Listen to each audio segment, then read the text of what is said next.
A reading from the Holy Gospel according to John.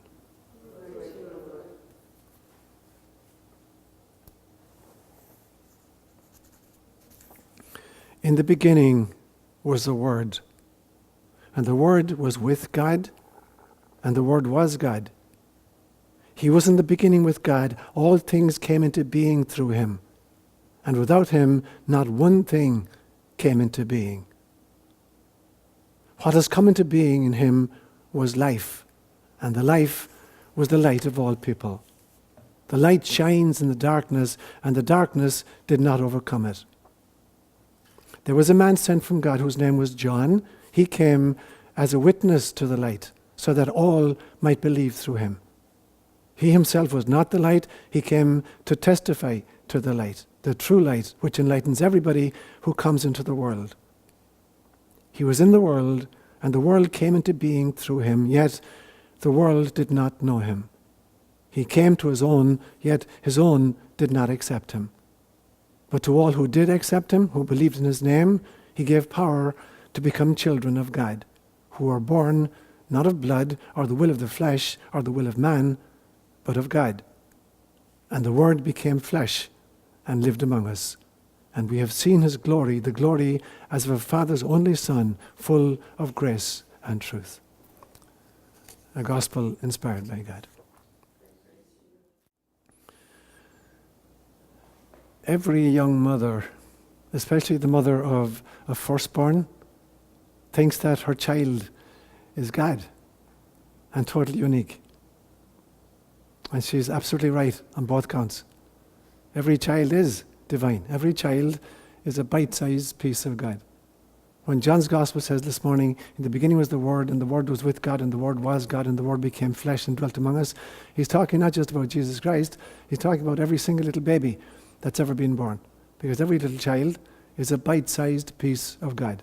It's a spirit in a spacesuit. It's a soul on safari on planet Earth. So every young mother who's gazed adoringly on her newborn is looking into the eyes of God, and is looking into an extraordinary, unique version of God. Because no two of us are alike.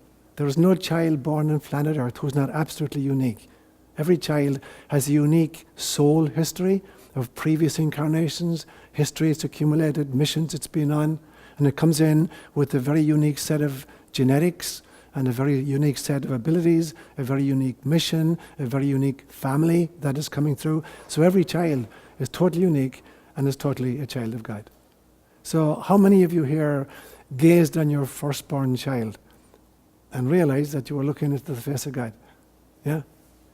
And I wonder, what did you envision for your firstborn as you thought about what kinds of glorious futures did you envision for it? And unfortunately, it's good in a way that we can't see far into the future, because in the life of every single one of us, there's going to be trauma, going to be difficulties. And unfortunately, if we could see the traumas ahead, it would overpower the hopes and the great times that are ahead for the life of your child.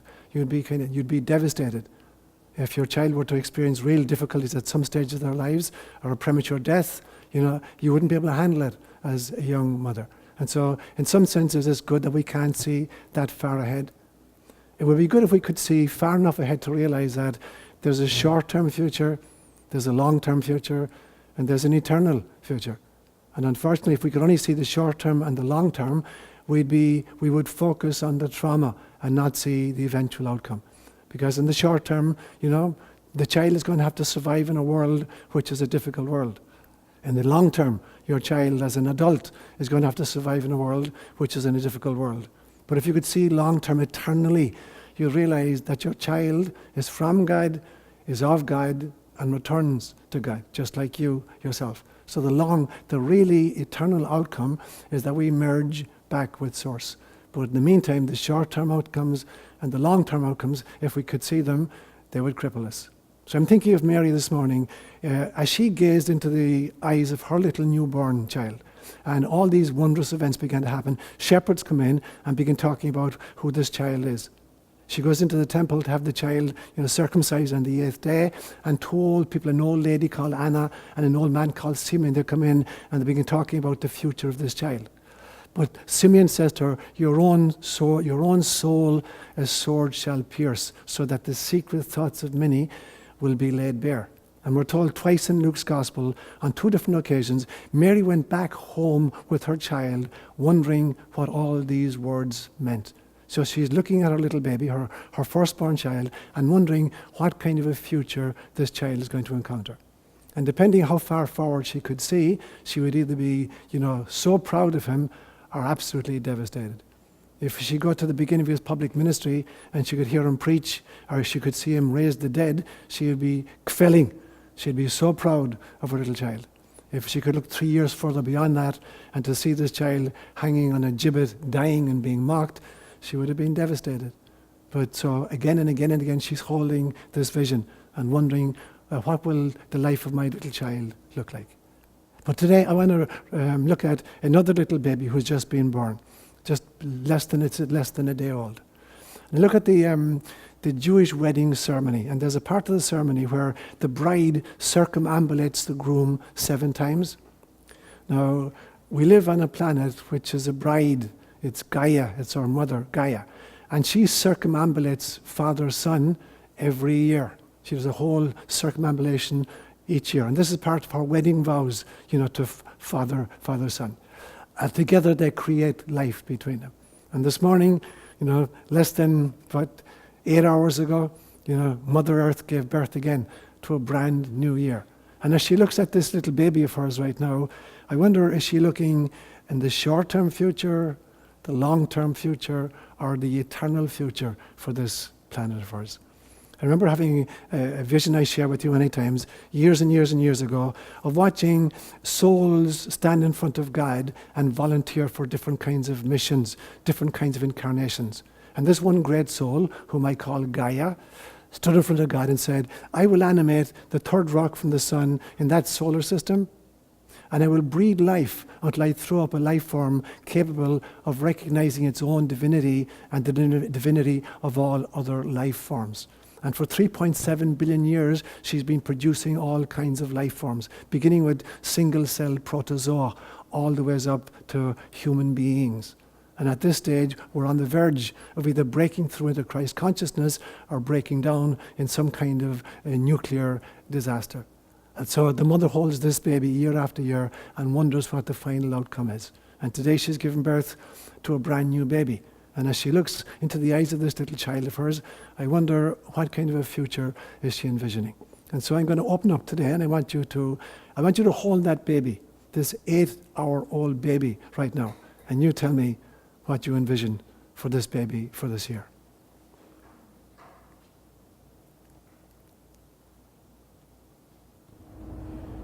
Georgia.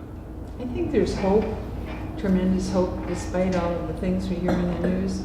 And I think that the coming together of countries to try to at least become aware of the problem of the climate change, and the desire for them to come to Paris and to say, we will work on this. Now, whether it was enough doesn't really matter. It means simply they're showing up is the seed for hope for me. Brilliant, Living. Awesome. Margaret. Well, while you were speaking, I was thinking of my firstborn in Jerusalem, Israel. And when the nurse handed this baby to me, she said, here's your little soldier. I don't know, that really never bothered me. I think I must have felt, oh yeah, not if I can help it. But I had 4 sons, and none of them ever had to go to war. Okay. So I was lucky in that way. I think you're so right. You look at your firstborn, and I can't say that I thought that he was. At that point, I wasn't thinking a bite-sized piece of God, but I thought he was pretty wonderful, and the whole world was open up to him. Beautiful, man. Beautiful. Okay. I wouldn't want to have one now. Okay, you wouldn't. Okay, okay. What's that? She said she wouldn't want to have one now. Okay. Margaret. I look at my grandchildren, and I really wonder about what they are facing. Okay. It's a really strange world. It just seems like, and maybe this has always been true. I'm sure it's always been true, but the pace is so fast. I was in the store the other day, and this older woman was having trouble with her card because it was a new reader and it wasn't working. And I was thinking, yeah. She said, "There's so many changes," and I said, "Yeah, there were changes when we were younger, but they didn't happen so fast, and that you have to be really quick." And I think that's distraction. I don't know how people who are in that milieu all the time have any time to actually meditate, to ponder. That's the thing that I always, the phrase I always liked from the Mary tradition, is that I think this was after Jesus had gone away when he was 12, and then she pondered over in her heart. Exactly. And I always think of that thing as maybe being a feminine thing, but available to everyone. Flowers. Susie. I went on a hike yesterday with a friend of mine who had her son with her, and he didn't want to hike with us. So she gave him a bag and said, "I want you to go down to the beach and clean up." Oh, good. And I thought, how wonderful to instill that kind of Value. teaching or value into a young person to go pick up garbage off the beach. Beautiful. So my hope is that young people will have that value instilled in them to take care of this baby.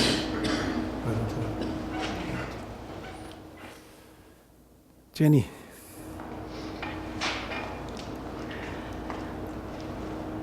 I guess, I mean, when I held my firstborn, I wasn't thinking, like Margaret said, bite-sized piece of God or anything like that, but I think you always have hope and you wonder what's going to unfold for them. But right now, I mean, I think that we can all see that the world's struggling. But for me personally, and I don't think this is a cop-out, I try to do Joe's power of 10, to get back, because I just surreptitiously, I keep running into people that just have amazing skill sets, and I think the deck is stacked for us. I really do. And we don't see it because, what you turn on the TV, what do you see? You look at the front page of the paper, the most awful thing is running across the top, but that's not all that's there. And so for me personally, the challenge is, and to model that to my kids, because they do. I mean, I think Margaret was talking about how fast they live, and the technology that they have available that they've grown up with, that they don't even think about the pondering. I mean, I remember laying on my back as a kid and looking at the sky and making shapes out of the clouds. My mom used to come out and do it with me sometimes. And I don't think they do things like that anymore.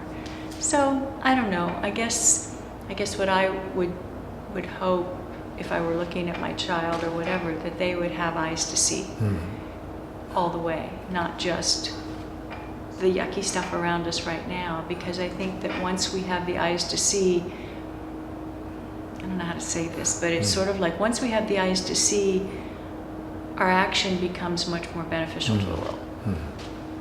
Brilliant, Lynn. Brilliant. Carolina. I think that we'll have a number of thoughts. One is I feel like there's more than one world going on. There are pockets within communities and with families where it is just as it should be. Everything is as it should be. And but we have this kind of overriding media thing that's trying to tell us that the world is homogenous in some awful kind of way. But there are too many people that touch our lives, and too many things we read, and too many people we encounter, and too much kindness on a daily that other story is really true. And I also think one of the talks I went to at the Parliament of World Religions was the new leaders within the interfaith movement. And there were young people there, and they're 22, 23, 24 years old, who clearly and talked about what kind of, when they got bitten by the bug, there was one young man who remembered sitting in a classroom studying the history of the Civil War, and at 12 years old was committed himself to kind of an anti-slavery. He was already he was like 23, clearly just out of college, and had already set up this gigantic foundation to do things around the world about that. And I know Dan had a friend in college who spent a lot of time who set up a foundation working with AIDS in Africa, because he happened to go on some mission from Sacred Heart, in the middle of the summer. There's an openness, there's a huge openness in terms of ecology. And so, I have a lot of faith and a lot of hope in this new generation. And it's, when you look at the children and cleaning beaches or whatever, you never know which one of them is going to become the leader for that sort of thing. And I think whatever children are exposed to when they're young, it finds a place in their hearts because they understand what it is, and they will come back to it at some point. So I guess I'm feeling like, in spite of everything, there's a huge amount of hope. And as far as looking into the face of your children, for every child, every one of your own, of course, but they're this incredible kind of creation. And my feeling always was, I just don't want to mess this up. They've come with, I just need to look for the signs of how do I nurture this incredible being that's come. And, so you watch for all those signs of what lights up their eyes. And it's just, everyone's coming with something. Absolutely. It just is either, it somehow is either nurtured by the environment or it isn't. Very clever. Brilliant. Rita. I think I was just in awe at first, and then love, and then sort of fear, responsibility, But that's what I think I thought. But my husband happened to take a picture the first time I held my child, and the look on my face and the look on the baby looking up at me changed all that. And then I got that same, I was lucky enough that the husband of my first great-grandchild took that same picture of the wife looking up at the baby, looking down at the baby, holding her, and the baby looking up. And, it's just such a bond right there. And it's a beautiful, beautiful feeling. Beautiful, Evan. Rebecca, do you want to add something? Well, I'm not a mother, but I hope to be, and I don't know if it's for that reason that I feel I harbor this sense of hope as well, similar to what Karen and other people have spoken about. That I think there's definitely a balance, and there's a struggle between that balance of a lot of evil in the world and a lot of good, and so I think that good and the contributions that people have yet to make need to be nurtured. Beautiful, beautiful, beautiful. Margaret? I just wanted to say that we were with our grandchildren once over the holidays, and I must say that the 15-year-old does ponder a lot. That's great. I mean, incredibly so. And she's very articulate about it. Awesome. Anybody else want to weigh in? Just remember holding Peter for the first time and thinking, what an amazing miracle that if I was given all the different parts to put this baby together, I'd never be able to do it. and there was this miracle of a miniature human being with the heart and the veins everything, pancreas, everything, it was all working, and it really was a gift. There was nothing that any of us, I'm sure as mothers know, that we really, it's pure gift, pure, total gift. Yeah. Well done. So, sorry, did you want to say something, Karen? I was just going to say the pondering, because I think it, certainly in our generation, there's a lot of memory of just sitting in the trees or just, just this open space where nothing seemed to be happening, where everything, was falling into place in our minds, where there was no conscious thinking.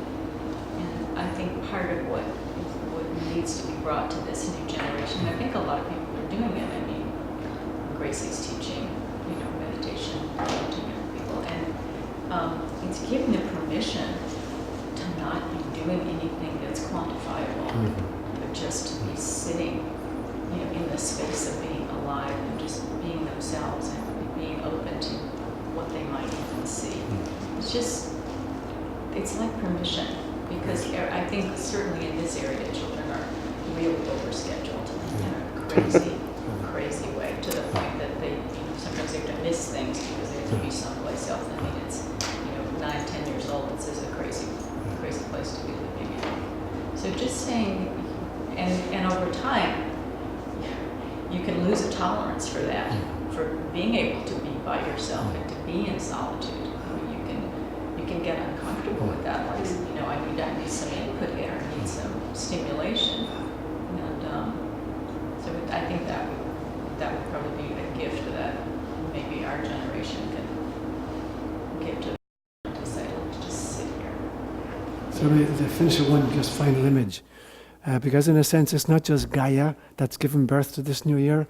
Every single one of us is giving birth to our own version of this new year. And to remind you, when you were a young mother breastfeeding your baby, you didn't stop loving the baby because it soiled its diaper. You continue to breastfeed a baby that continued to soil its diaper.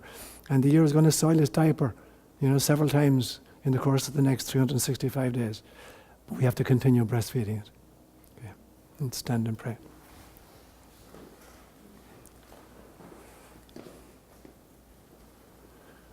God, our Father and our Mother, we thank you again this morning for the miracle of a brand new year in which we can attempt to be channels of love, of light and of logos, of life and of laughter, of wisdom and information for our planet and for our times. For this we pray to the Lord.